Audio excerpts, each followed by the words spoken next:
Kadınlar yüksek değerli erkeği nasıl seçer? Bu sorunun cevabını bilmiyorsanız sürekli yanlış erkek kategorisine düşüyorsunuz demektir. Kadınlar size her gün sinyaller gönderiyor ama siz görmüyorsunuz. Ve bu körlük sizi hep aynı yerde tutuyor. Bu videoda artık kaçırmayacağınız 3 kritik noktayı göstereceğim. Şimdi bakın, kadınlar iki erkek modeli kuruyor kafasında. Gezilecek erkek ve evlenilecek erkek. Bu ne demek biliyor musunuz? Alfa diker, beta öder. Bu kadar basit. Kadınlar 20'li yaşlarında gezilecek erkeklerle geziyorlar. Belli bir yaştan sonra da alfaları ehlileştiremedikleri için, yüksek değer erkek kalmadığı için toplumda düşük değer beta adamlarla evlenmek zorunda kalıyorlar. Ama asıl soru şu: siz hangi kategoridesiniz? İlk nokta zaman kontrolü. Kadınlar değerli erkeği ilk olarak zamanından tanır. Yüksek değer erkek zamanını kontrol eder. Otomatik pilota bağlanmış gibi bir hayatı vardır. Sabah kalkıyor, işine gidiyor, spor yapıyor, hobisi var, üretiyor. Kadın bunu görüyor ve diyor ki bu adamın hayatı düzenli, ben ona yük olmayacağım.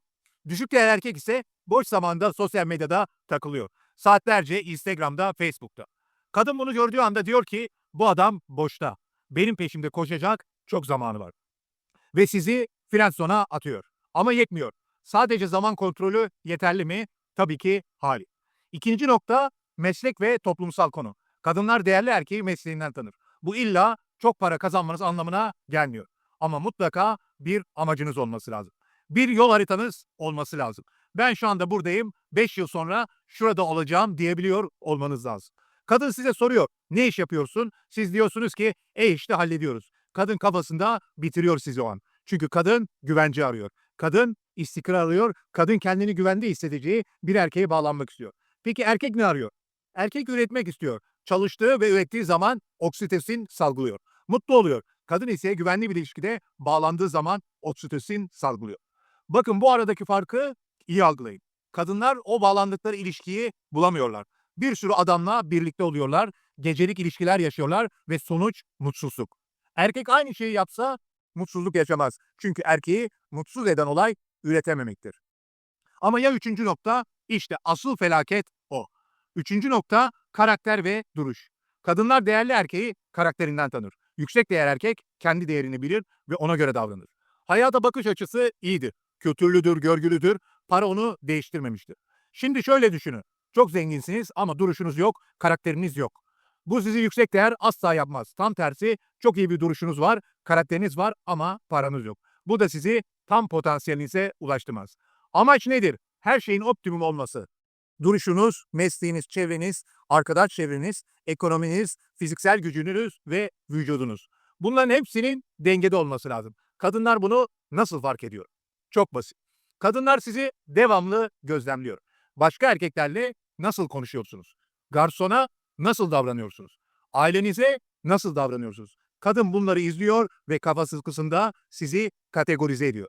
Yüksek değer erkek tanımı şudur: erkeklerin olmak istediği ve kadınların birlikte olmak istediği erkek. Tekrar söylüyorum. Erkeklerin olmak istediği ve kadınların birlikte olmak istediği erkek. Şimdi gelelim kadınların asıl oyununa. Kadınlar sizin zamanınızı çalmaya çalışacaklar. Kadınların keşfettiği bir şey var. Erkek onlara ne kadar çok zaman ayırıyorsa o kadar düşük değerli hissediyorlar o erkeği. Çünkü diyorlar ki bu adam başka işi yok mu? Onun için size önerim şu: kadınların zamanınızı almasına izin vermeyin. Kılı kılına koşmayın. Bir yerlere yetişmeye asla çalışmayın. Denge içinde olmanız lazım. Hayatınıza zaman olarak katkı sağlayacak kadınları kendinize seçin. Bunlar sizin işlerinizi kolaylaştıracak kadınlardır. İşte bu yeşil bayraklı bir kadındır. Bunları hayatınızda tutmanız lazım. Size zaman kaybettirecek kadınlarla asla işiniz olmasın. Bunları daha alt seviyelerde tutmanız lazım. Görüşürsünüz, muhabbet iyidir ama baş ağrısı yapıyorsa çok fazla zaman harcamayın. Kadınlar için bir rütbe sisteminizin de olması lazım. Bunu duyunca çıldırıyorlar, biliyorum. Ama kadınlar da şöyle diyor: evlenilecek erkek var, gezilecek erkek var. Bu ne demek? Rütbe sistemi. Onların da var, bizim de olacak. Peki şimdi ne yapacaksınız? İlk olarak zamanınızı kontrol edin. Sosyal medyadan uzak durun. Günde en fazla 30 dakika. Gerisi zaman kaybı. İkinci olarak mesleğinizi yaratın. Kendinizi yaratın. Erken yaşlarda buna odaklanın. Yüksek değer erkek olmak yılları alır. Hemen olamazsınız. Üçüncü olarak karakterinizi geliştirin. Kültürlü olun, görgülü olun. Okuyan bir insan olun. Hayata bakış açınızı geliştirin. Şimdi size örnek vereceğim. Marcus Aurelius, bir imparator, hem bir düşünür, hem bir filozof, hem bir savaşçı.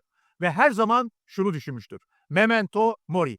Ölümlü olduğunuzu bilin ve ona göre yaşayın. Yüksek değer erkek budur. Toplum sizi anlayabilir, anlamayabilir.